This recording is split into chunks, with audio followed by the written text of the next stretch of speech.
warahmatullahi wabarakatuh.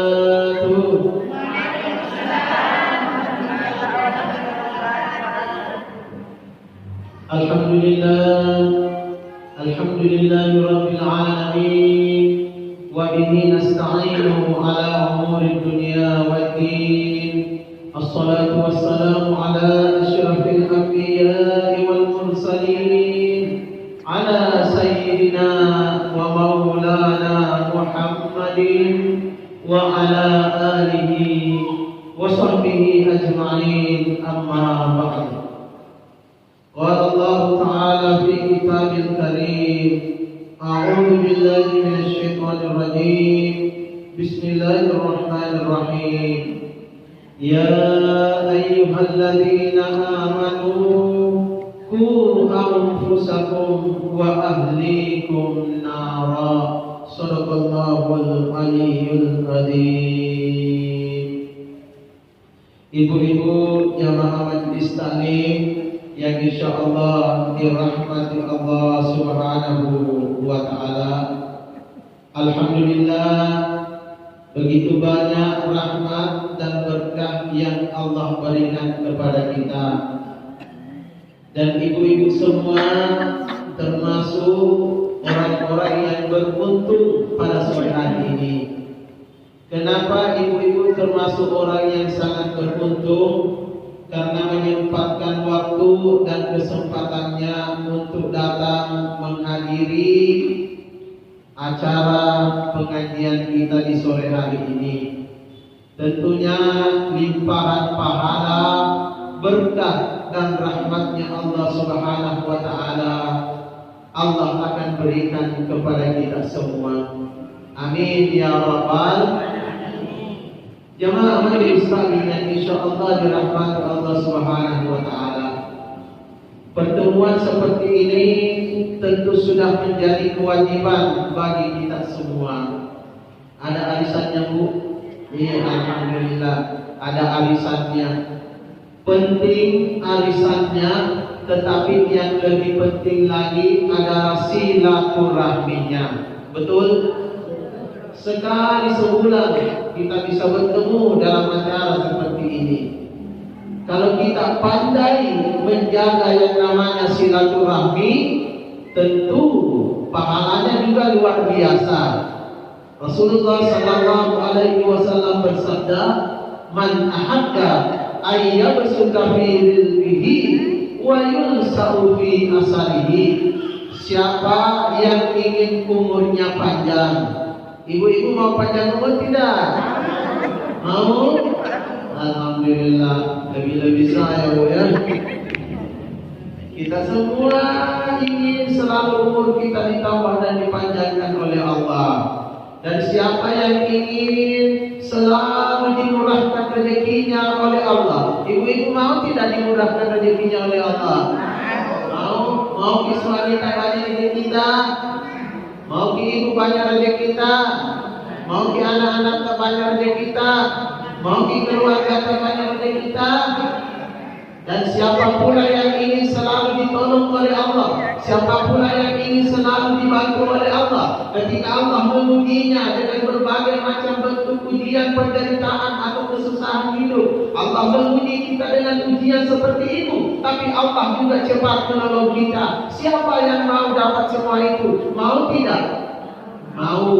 Rajin-rajinlah bersilaturahmi.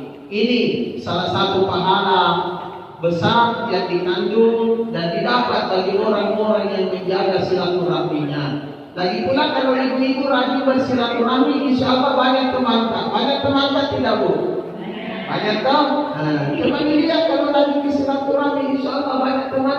Tapi kalau malas bersilaturahmi, alasan itu teman dengan banyak, Bu, ya.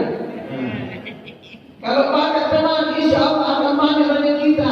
Tapi kurang tahu itu dan letak, betul tidak? Amin ya rabbal. Jemaah yang insya Allah dirahmati Allah Subhanahu wa taala. Pertemuan saya kali ini akan membahas tentang syarat-syarat untuk masuk surga. Tentunya ibu-ibu semua sudah pada tahu syarat-syarat engkau masuk surga, tapi mungkin hanya sebagian saja ya. Hanya sebagian saja kita tahu. Yang ibu-ibu tahu barangkali syarat-syarat masuk surga adalah termasuk menjaga salat 5 waktu, betul? Barangkali ibu-ibu yang paling banyak tahu ini adalah banyak-banyak beribadah kepada Allah Subhanahu wa Ta'ala. Tapi syarat-syarat untuk masuk surga begitu banyak. Bukan hanya salat yang harus kita perbaiki, bukan hanya ibadah kita kepada Allah yang harus kita perbaiki, tetapi masih banyak yang lainnya. Tapi syarat yang pertama untuk masuk surga adalah menjaga ibadah kita kepada Allah dengan sebaik-baiknya. Ibu-ibu tahu tidak bahwa tujuan diciptakannya seorang manusia di dunia ini adalah untuk semata-mata menyembah dan beribadah kepada Allah. Wa ma khalaqtul jinna wal insa illa liya'budun. Tidak diciptakan jin dan manusia kecuali untuk menyembah kepada Allah. Jadi tujuan utama diciptakannya manusia di dunia ini hanyalah semata-mata untuk Allah. Inilah tujuan hidup kita yang sesungguhnya. Silakan menjadi pemburu-pemburu dolar. Tahu pemburu-pemburu dolar? Tahu. Silakan menjadi pemburu-pemburu harta. Silakan menjadi pemburu-pemburu uang. Silakan menjadi pemburu-pemburu materi. Tapi ingat, jangan itu yang menjadi tujuan utama kita hidup di dunia ini. Tapi yang harus dinomorsatukan adalah Allah, Allah dan Allah semata. Betul? Bolehlah kita mencari uang, rajin cari uang, atau menjadi wanita-wanita karier. Ada tidak di sini wanita-wanita karier? Alhamdulillah ya. Boleh, tapi jangan itu dijadikan tujuan utama kita hidup di dunia ini. Bolehlah kita bersenang-senang, tetapi ingat, di balik kesenangan kita ada Allah yang sudah memberikan nikmat kepada kita. Jadi tujuan utama kita adalah Allah. Karena Allah yang menciptakan kita, Masya Allah luar biasa. Mau ibu menjadi orang yang kaya raya, ibu mau menjadi orang yang pintar, ibu mau menjadi orang miskin ataupun tidak menjadi orang yang pintar, tapi tujuan utama kita adalah beribadah kepada Allah Subhanahu wa Ta'ala. Ini yang harus dinomorsatukan, termasuk menjaga salat 5 waktu kita dengan sebaik-baiknya. As-salatu imaduddin, faman aqamaha faqad aqamaddin, wa man tarakaha faqad hadamaddin. Salat itu adalah tiangnya agama. Siapa yang menjaga salat 5 waktunya dengan baik, agamanya akan menjadi kuat. Tetapi siapa yang meremehkan, menyepelekan, malas melaksanakan salat 5 waktu, berarti dia telah menghancurkan agamanya sendiri. Na'udzubillah min zalik summa na'udzubillah. Jadi perbaiki selalu ibadah kita kepada Allah Subhanahu wa Ta'ala, utamanya yang namanya salat 5 waktu ini. Di antara ibadah kita menuju kepada Allah, di antaranya yang lain adalah banyak-banyak membaca Al-Quran, berzikir mengingat Allah. Pokoknya apapun tujuan hidup kita di dunia ini, mau menjadi orang yang kaya raya, mau menjadi orang yang sukses, mau menjadi orang yang terkenal, mau menjadi orang yang pintar, tapi yang harus lebih utama dari semua itu adalah Allah, Allah, Allah dan Allah. Amin ya Rabbal. Mau tidak mau pasti ujung-ujungnya akan kembali juga kepada Allah. Kita salat untuk Allah, kita bersedekah ikhlas karena Allah, kita berpuasa sunat ataupun wajib itu juga akan kembali kepada Allah. Kita baca Al-Quran setiap malam, setiap hari, tiada hari tanpa bacaan Al-Quran, ujung-ujungnya juga pasti kembali kepada Allah. Kita berbuat baik dengan sesama manusia, berbuat baik dengan tetangga, berbuat baik dengan orang lain, berbuat baik dengan sesama manusia, ujung-ujungnya kembali juga kepada Allah. Amin ya Rabbal. Jadi tujuan utama kita hidup di dunia ini selain daripada kehidupan dunia, yang paling harus diutamakan adalah Allah, Allah dan Allah. Itulah tauhid. Apa artinya tauhid? Memurnikan semua ibadah dan kebaikan yang kita lakukan hanya untuk semata-mata kepada Allah Subhanahu wa taala. Mudah-mudahan tujuan hidup kita yang sangat utama ini betul-betul bisa kita laksanakan dengan sebaik-baiknya. Amin ya rabbal, yaitu beribadah dan berbuat baik hanya semata-mata ikhlas karena Allah Subhanahu wa taala. Ini sudah ada jembatan pertama untuk menuju ke surga. Terus yang kedua, syarat yang kedua untuk masuk surga bukan hanya sholat saja yang harus kita perbaiki. Karena kita ini hidup di tengah-tengah manusia. Ada tetangga, ada suami, ada istri, ada anak-anak, ada mertua, laki-laki dan perempuan, ada kedua orang tua kita yang telah melahirkan, mengandung dan membesarkan kita, yaitu ibu bapak kita. Betul? Ada manusia-manusia yang lain yang kita temani dalam kehidupan kita sehari-hari, di dalam beraktivitas. Kita tidak hidup sendirian, tapi kita hidup bersosial. Betul tidak itu? Jadi untuk masuk surga, syarat yang kedua yang harus kita perbaiki adalah hablum minan nas. Menjaga hubungan baik kita dengan sesama manusia. Bagaimana caranya kita menjaga hubungan baik dengan sesama manusia? Yang harus diutamakan adalah kedua orang tua kita. Biar rajin sholat, rajin baca Al-Quran, rajin berpuasa sunnah, rajin bersedekah. Tapi kalau sering disakiti hatinya kedua orang tua kita, apalagi yang namanya ibu sering menangis karena sering kita sakiti. Orang tua kita sering sakit dan menangis hatinya gara-gara kita. Semua ibadah kita tidak akan diterima oleh Allah Subhanahu wa taala. Jangan pernah menjadi anak-anak yang durhaka. Jangan pernah menjadi anak-anak yang selalu menyakiti kedua orang tua. Karena kalau kedua orang tua kita, apalagi sang ibu dan ibu kita belum memaafkan dan meridhoi kita, maka semua ibadah kita yang sudah kita laksanakan berpuluh-puluh tahun lamanya tidak akan diterima oleh Allah Subhanahu wa taala. Ngapa minjem menangamnya ibu? Jadi tolong yang masih hidup kedua orang tuanya disayangi, dicintai dan dihormati dengan sebaik-baiknya. Nah ini hablum minan nas, hubungan baik dengan sesama manusia. Terus sesudah kedua orang tua kita ada tetangga, ada suami kita. Ibu, ada semuanya suami tante, ada semuanya suami tante. Alhamdulillah.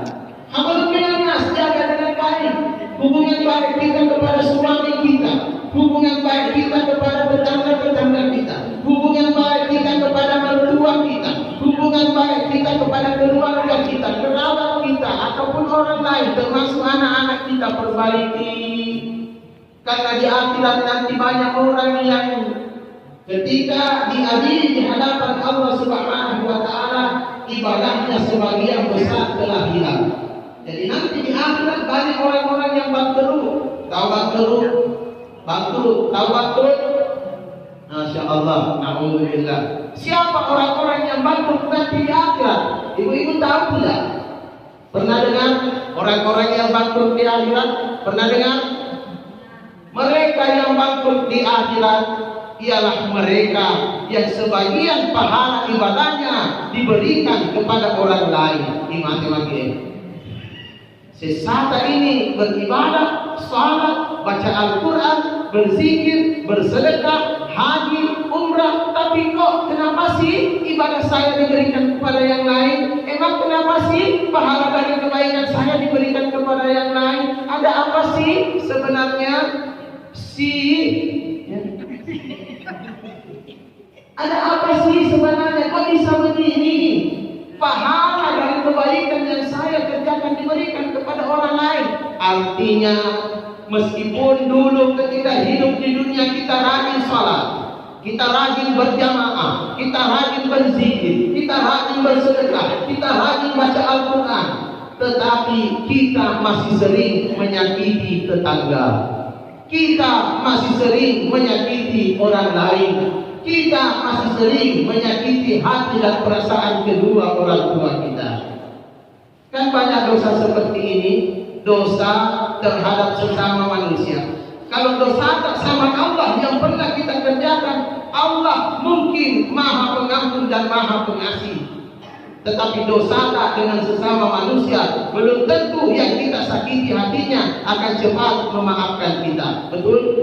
Jadi ini nanti yang bikin siksa di akhirat, dosa-dosa tak dengan sesama manusia. Orang-orang yang pernah kita sakiti. Ada orang yang sedang membawa pahala salat yang begitu banyak di hadapan Allah. Ya Allah, inilah pahala salat saya yang begitu banyak. Inilah pahala sedekah saya yang begitu banyak. Ya Allah, inilah pahala dari bacaan Al-Quran saya, bacaan zikir-zikir saya kepadamu ya Allah. Begitu banyak pahala dan ibadah yang saya kerjakan, diperlihatkan di hadapan Allah. Tetapi sebentar ketika dikembalikan kepadanya, kenapa sedikit sekali? Ya Allah, kenapa pahala dari kebaikan dan ibadah yang saya lakukan ini ya Allah sedikit mami pada ya Allah, kenapa sedikit mami tinggal dan diberikan kepada saya? Kemana semua itu ya Allah? Ternyata semua telah diberikan kepada orang-orang yang pernah kita sakiti. Makanya kalau pernah berbuat salah dan menyakiti orang, cepat-cepat datang meminta maaf, baik secara langsung ataupun tidak langsung. Ada orang yang sering kita sakiti secara tidak langsung. Artinya apa? Kita selalu cerita kejelekan-kejelekannya. Betul? Kita selalu cerita keburukan-keburukannya. Nah, kun saya jadi kodinang, tapi sinabi pun cerita tak giling membaga musuh. Betul? Sikade jujur yang kesalahannya. Sinabi pun digosip ni amung bangasa bisa betul? Nah, inilah dosa tidak langsung yang kita kerjakan. Kira-kira ibu kalau dicerita keburukannya seperti ini, mau kerja kira-kira? Mau tidak ibu? Nah, mau kita? Na'udzubillah bin zalik summa na'udzubillah. Tapi tahu di sini tidak ada yang seperti itu. Saya aja di sini tahu ibu-ibunya semua adalah wanita-wanita yang soleha. Amin ya rabbal. Yang pandai menjaga ucapannya. Kenapa ucapan harus dijaga dengan baik? Karena salat telah mengajarkan kepada kita bagaimana caranya menjaga ucapan kita dengan baik.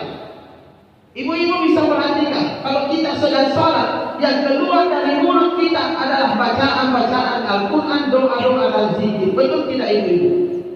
Mana ada orang yang sedang salat ambil lagunya LPT? Tidak ada. Tidak salat, namanya itu batal di salatnya. Kapan pada saat kita sedang salat, mulut kita mengucapkan ucapan-ucapan yang di luar daripada salat, maka salat kita bisa dikatakan batal. Na'udzubillah. Ibu-ibu bisa rasakan itu. Kalau sedang salat yang keluar dari ucapan-ucapan kita adalah kalimat-kalimat zikir, doa-doa dan bacaan Al-Quran. Betul tidak ibu? Jadi seakan-akan salat ingin berkata kepada kita, wahai orang yang rajin salat, wahai orang yang sedang salat, pelihara mulutmu, pelihara ucapanmu, pelihara lidahmu dari ucapan-ucapan yang bisa menimbulkan dosa terhadap dirimu sendiri dan bisa menyakiti orang lain. Pelihara lidahmu, pelihara ucapanmu seperti engkau menjaga lidahmu dan menjaga ucapanmu ketika engkau sedang salat. Masya Allah, luar biasa. Jadi kalau ada orang rajin salat tapi tawadana dari di kanan lain, berarti salatnya belum bermanfaat bagi dirinya. Betul? Kalau ada orang yang rajin salat tapi matanya dari di ciri-ciri, apalagi saya. Ya, hati-hati. Jangan ribet saja. Kalau kata bukan ibu-ibu pusing juga, bapak kan ya. Coba lihat, masih banyak lagi. Salat mengajarkan kepada kedua tangan kita untuk selalu patuh dan takut kepada Allah. Artinya apa? Pada saat kita sedang salat, semuanya ikut tunduk, rukuk, sujud, takut dan patuh kepada Allah. Betul tidak? Dari ujung kaki sampai ke ujung rambut semuanya tunduk, patuh dan takut kepada Allah. Jadi seakan-akan salat ini berkata, wahai orang yang salat, jagalah anggota badanmu, mulai dari ujung rambutmu sampai ujung kakimu. Jauhkan dari perbuatan-perbuatan dosa yang bisa menjerumuskan engkau ke dalam neraka. Jauhkan dirimu dan anggota badanmu dari sesuatu yang bisa memasukkan engkau ke dalam azabnya Allah. Seperti engkau menjaganya, memeliharanya ketika engkau sedang sholat. Inilah, jadi hati-hatilah bergaul, hati-hati berbicara. Jangan sampai kita sering menyakiti hati dan perasaan orang lain, menyakiti sesama manusia secara tidak langsung. Karena inilah nanti yang akan merepotkan kita di akhirat. Mungkin pahala ibadah kita begitu banyak, tapi pada akhirnya nanti di akhirat akan diambil sebagian besar karena kita selalu menyakiti sesama manusia. Na'udzubillah min dzalik summa na'udzubillah. Ini syarat yang kedua. Jadi untuk masuk surga bukan hanya salat yang harus kita perbaiki, bukan hanya ibadah kita, kebaikan kita dengan sesama manusia yang harus kita perbaiki, tapi masih ada apalagi menjaga makanan-makanan, minuman-minuman, pakaian-pakaian dan harta yang kita miliki. Silahkan menjadi pemburu-pemburu dolar, silahkan menjadi orang-orang yang kaya raya, silahkan menjadi orang-orang yang betul-betul memburu kehidupan dunia. Tetapi ingat, semua itu di akhirat nanti akan dipertanggungjawabkan di hadapan Allah Subhanahu wa Ta'ala. Jadi dipertanggungjawabkan sedikit banyaknya harta yang Allah berikan kepada kita, sedikit banyaknya rezeki yang Allah berikan kepada kita, sedikit banyaknya harta yang kita dapat, semua akan dipertanggungjawabkan di hadapan Allah. Dari mana kau dapat uang begitu banyak sehingga bisa kau bangun rumah yang mewah? Dari mana kau dapat uang yang begitu banyak sehingga bisa kau cicil mobil sampai lunas? Dari mana kau dapat uang yang begitu banyak sampai balik juga ke istrimu?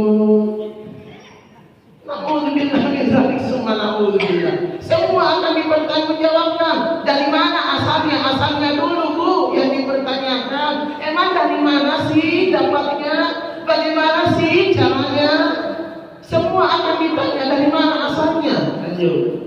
Jadi kalau dari hasil BOB, TOTO, RORO, na'udzubillah, dari hasil JUJ, DID, dari hasil merampok, dari hasil mencuri, dari hasil menjamret, dari hasil narkoba, dari hasil SBSB.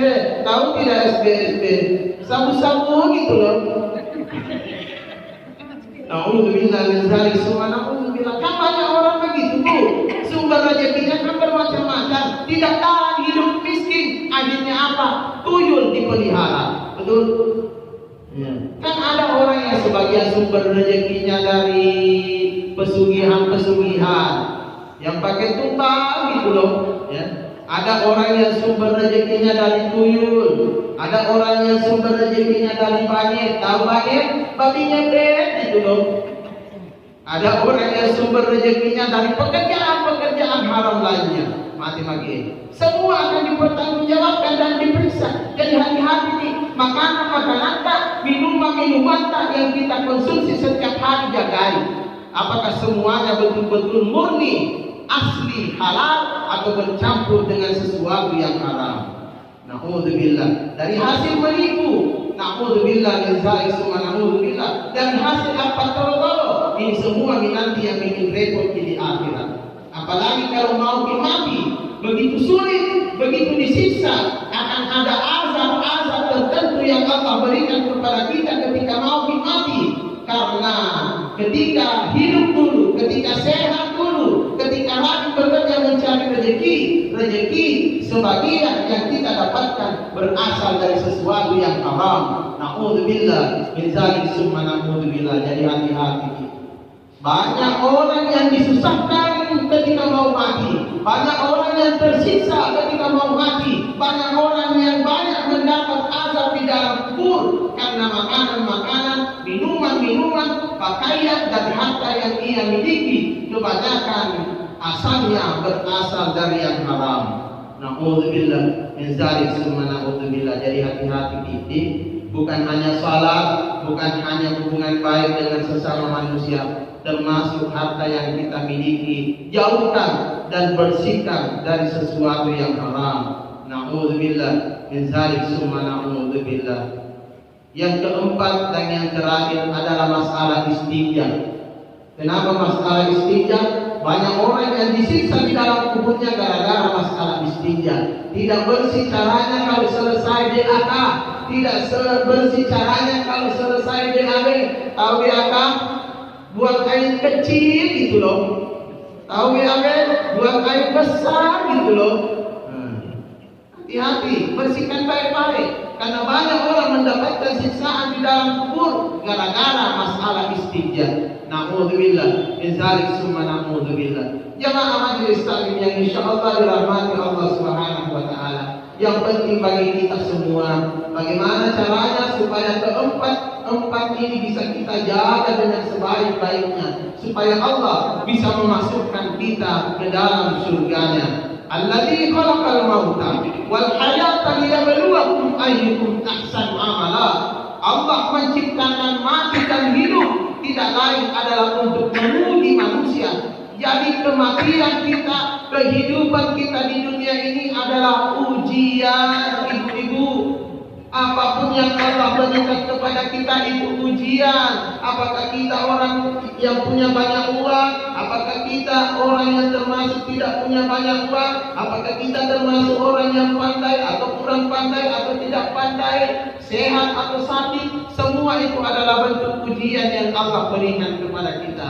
Karena semuanya adalah bentuk ujian. Ayyukum ahsanu amala. Allah ingin melihat siapa di antara kalian, siapa di antara manusia yang memiliki ibadah yang bagus. Jadi arti dan makna dari ahsan di sini, ahsan itu bahasa Arab yang artinya bagus, yang artinya indah. Jadi siapa yang bagus amal ibadahnya, siapa yang bagus amal kebaikannya, inilah orang-orang yang dicintai oleh Allah Subhanahu wa taala. Innallaha yuhibbut tawwabina wa yuhibbul mutatahhirin. Sesungguhnya Allah mencintai orang-orang yang bertawab, mencintai orang-orang yang selalu menjaga tobatnya dengan baik. Bagaimana cara menjaga tobat kita dengan baik? Jaga sholat 5 waktu kita, jaga mulut kita, jaga hubungan baik kita dengan sesama manusia, pelihara makanan dan minuman kita, harta kita dari sesuatu yang haram.